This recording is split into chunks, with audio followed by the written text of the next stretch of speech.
Bismillahirrahmanirrahim. Assalamualaikum warahmatullahi wabarakatuh. Baik,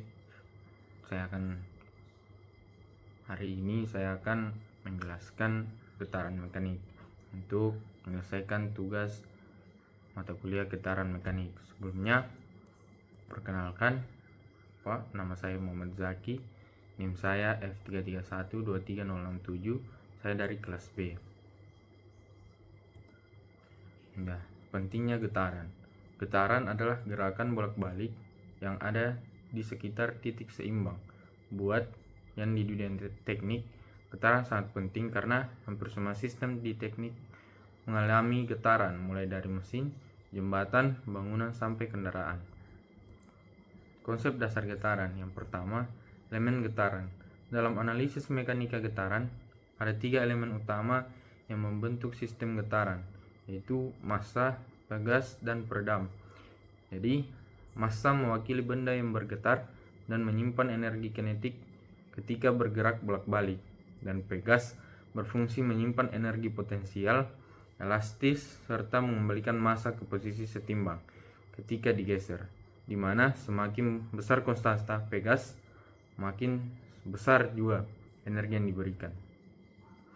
Yang sementara untuk peredam berperan mereduksi atau menghilangkan energi getaran dengan mengubahnya menjadi panas sehingga getaran dapat berangsur hilang.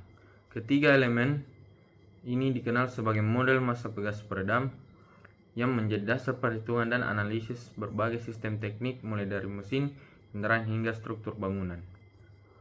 Yang kedua, derajat kebebasan. Derajat kebebasan adalah jumlah koordinat independen yang dibutuhkan untuk menggambarkan gerakan suatu sistem secara lengkap. Jadi, sistem memiliki lebih dari satu arah gerakan atau lebih dari satu massa yang bisa bergerak bebas, maka derajat kebebasannya bertambah sesuai jumlah variabel yang dibutuhkan.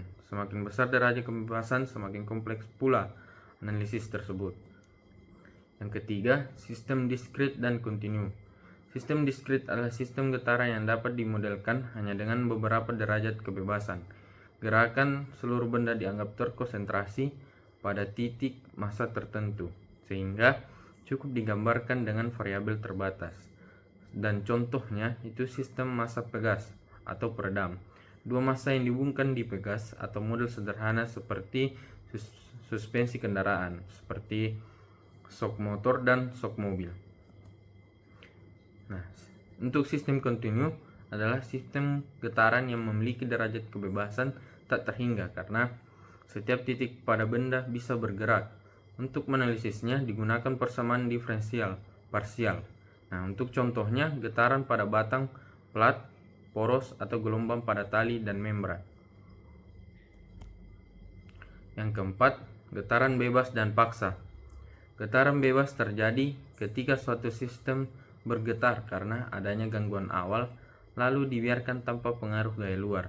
Contohnya, pegas yang ditarik lalu dilepas akan berosilisasi sendiri dengan frekuensi alami sistem. Getaran ini bisa berkurang seiring waktu jika ada peredam. Getaran paksa terjadi ketika suatu sistem mendapat gaya luar yang bekerja terus-menerus. Contohnya, mesin kendaraan yang beroperasi menghasilkan getaran pada rangka atau jembatan yang bergetar karena beban yang dilalui oleh kendaraan. Lanjut. Untuk yang kelima, getaran dengan redaman, tanpa redaman, dan tanpa redaman. Yang pertama, getaran dengan redaman. Getaran dengan redaman terjadi jika ada elemen peredam yang menyerap energi getaran sehingga amplitudo getaran berkurang seiring waktu. Pada sistem yang nyata, redaman selalu ada, misalnya akibat gesekan atau fluida. Contohnya adalah suspensi mobil dan shock breaker atau shock breaker motor, di mana redaman membuat getaran yang cepat meredah agar kendaraan menjadi stabil.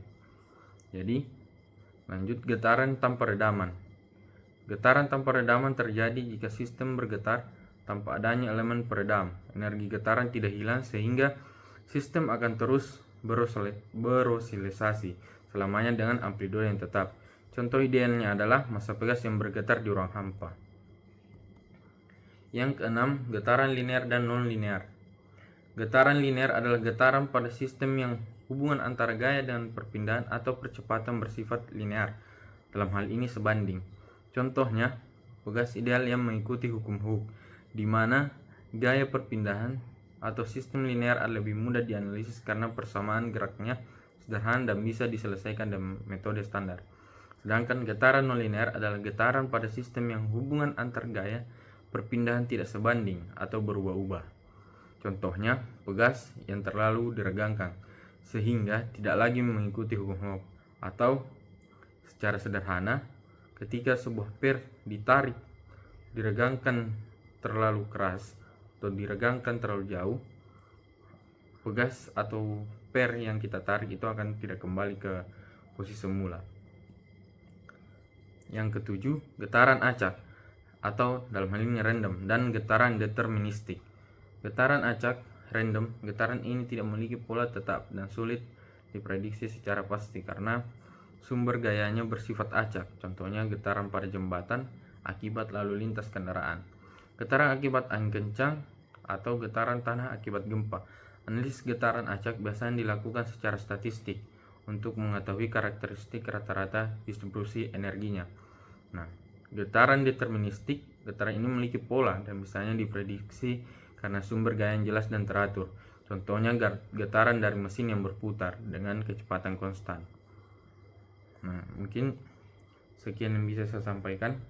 Terima kasih.